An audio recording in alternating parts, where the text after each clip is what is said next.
un beretta et une matraque à sa ceinture, il ouvre et ferme des portes aussi longtemps que la nuit dure.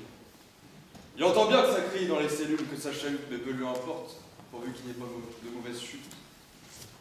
Il balance en cage des gens qui ont mal au cul, payer leur jeunesse. Ceux qui ont de la rage, mais qui n'ont pas écumé la tendresse. Il s'ennuie. Il attend que le temps passe. Qui est enfermé, je vous prie, lui ou bien les gens qui l'entassent? Pour s'occuper à son travail, il fait des sudoku. On visionne de temps en temps quelques films de lui. Quelques films. Il empile ses rêves les uns au-dessus des autres, espérant que l'édifice qui se construit ne s'effondre pas trop tôt. Et quand il marche, on n'entend même pas ses pas. Juste ses clés qui grelottent à sa taille et l'annoncent avec fracas.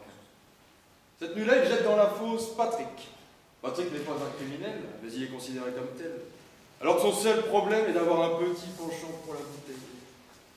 Plus de lacets, ni de ceinture. Non, on n'a plus le droit de se pendre en garde à vue.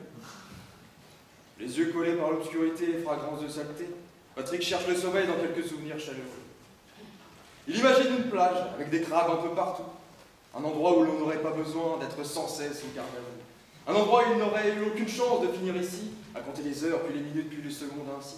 Un endroit où le droit n'existe pas et où uriner sur d'autres gens n'en fera aucune loi. Il imagine cet endroit rêvé de tous, bercé de rhum et de tequila, que le soleil ferait passer tout doucement dans l'estomac. Il imagine puis rouvre les yeux et voit ce mur qui porte les insultes écrites au feutre comme une parure. Il imagine et se dit que finalement le garde à vous, appartenir à cette société complètement, ce qui passe entre autres par éviter d'uriner sur les passants. Le garde à vous, ce n'est finalement pas si mal, puisqu'il a l'avantage d'éviter l'atterrissage brutal. Patrick cherche donc encore le sommeil dans quelques autres souvenirs chaleureux, mais le clochard à côté ronfle pour eux. Patrick se met alors à siffler pour faire taire le forcené, mais rien n'y fait, l'autre dort aussi profondément qu'un mort. C'est ce qu'on appelle dans le milieu un clochard céleste. Dans le caniveau ou dans tout autre lieu, il fermera toujours les deux yeux, pourvu qu'il soit à l'aise. Patrick s'impatiente. Habitué des gardes à vue, il se dit que celle-ci est vraiment lente. Cette cellule est mal décorée. Et puis pas de lampe de chevet, et puis personne pour le border. Le service baisse dans les hôtels de police. Ah, vraiment, la garde à vue, ce n'est plus ce que c'était. Car Patrick, vétéran, a connu bien plusieurs traitements, desquels pourtant il sortait davantage satisfait. Il pense notamment à ces nuits de mitard, au cours desquelles il croupissait, nourri au pain rassis, à l'eau tiède le soir, à l'eau tiède et au pain rassis, quand le soleil se levait. Lorsqu'il sortait de là, d'ailleurs, il était fort prompt à obéir. Et le garde à vous devenait pour lui une véritable partie de plaisir. Et puis à l'armée, au mitard, tout le monde était traité à la même enseigne. Selon qu'on s'appelle Cahuzac ou qu'on soit junkie, il n'y avait pas de cellule préférentielle. Patrick s'interroge.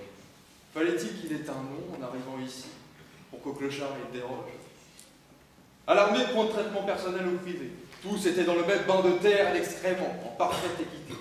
Et puis Patrick a quand même de bons souvenirs de l'armée par chance.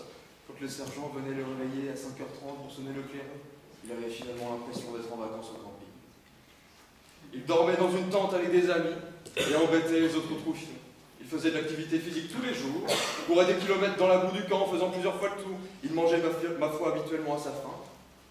Certes, le menu n'était pas varié. À chaque repas, steak, purée, c'était plutôt sain. Et une fois par semaine, du chili con carne, ce que Patrick vraiment adorait. Mais la nuit, quand il s'est relâché, ses camarades de chambre en somme, c'était tous les jours, jour de fête. Tout se passait dans la bonne humeur, et tous chantaient à tue-tête. Des chants auxquels personne ne comprenait rien, la réflexion d'un troufiant étant à peu près égale à celle d'un petit chien. Mais quand bien même, ça chantait. Ça obéissait, mais ça mangeait. Ça obéissait. Mais ça courait. Ça obéissait. Mais ça rampait. Ça obéissait. Mais ça mourait. Ça obéissait. Et dans le garde à vous, Patrick était heureux de retrouver un instinct primaire. Celui que d'obéir à un esprit qui n'était ni dans son corps ni dans l'air. Celui d'appartenir à un autre être que lui. De ne pas être contraint à la réflexion, d'abandonner tout jugement, et puis celui que d'être libre finalement, libéré de tous ses tourments. Il est préférable le destin de celui qui ne s'obéit pas, mais ne fait qu'obéir. Le garde à vous était son salut et son devenir, la garde à vue est aujourd'hui sa pénitence. L'homme en bleu s'est levé, et Patrick entend clinquer ses clés. Peut-être va-t-il enfin sortir? Bon sang, coincé là pour avoir uriné sur une terrasse de café, on ne le dira jamais assez. Certes, la table du café était occupée, et ceux qui buvaient un coup là se sont trouvés par hasard trempés. Mais quelle sévère sanction! Passer toute une nuit en zonzon alors qu'on aurait pu faire croire à de la pluie. Quoi qu'il en soit, l'homme en bleu ne tient pas pour lui. Mais ajoute à sa nuit un petit peu de compagnie. Un autre homme a fait son entrée. Je vous laisse deviner. C'est le Rastaquouère défoncé. Une espèce de hippie, enfant de bourgeois, qui porte des dreadlocks blancs de surcroît, avec un pantalon sarouel large, si large qu'on pourrait croire qu'il se noirait dedans, un écarteur à l'oreille pour avoir au moins un trou de grand, et des claquettes. Des claquettes qu'il porte avec des cheveux. Oui, c'est possible de concentrer autant de vie dans un seul être. Rien que pour ça, rien qu'à la vue de ce genre d'animal, Patrick se dit bon sang. Et le service militaire, c'était donc vital.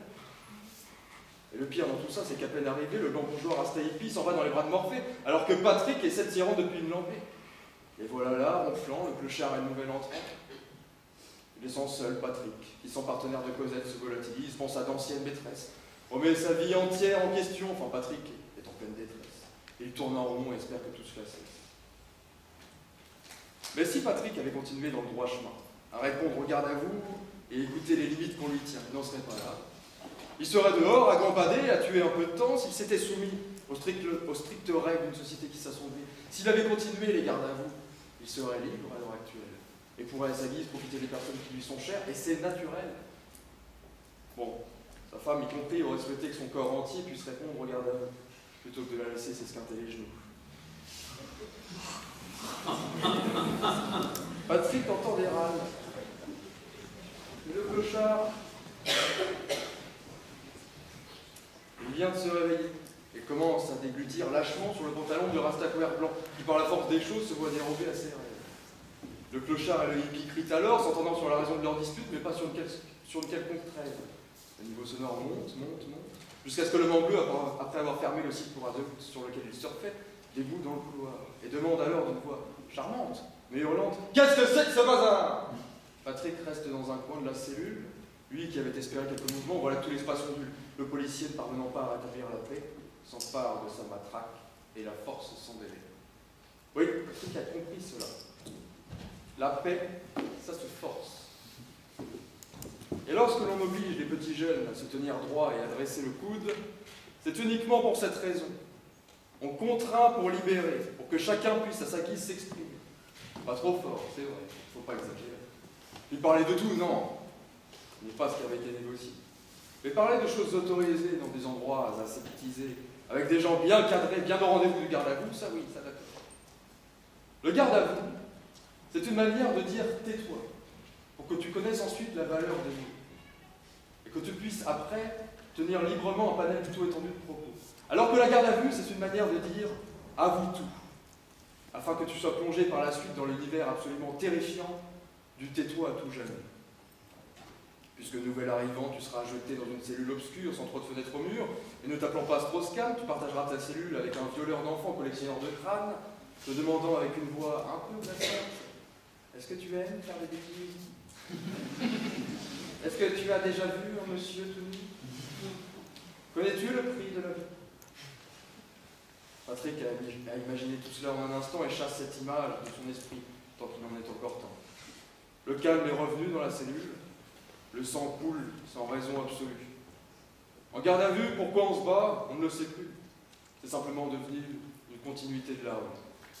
À l'armée, Patrick savait ce pourquoi les gens se battaient. Il savait aussi ce pourquoi les gens étaient prêts à mourir.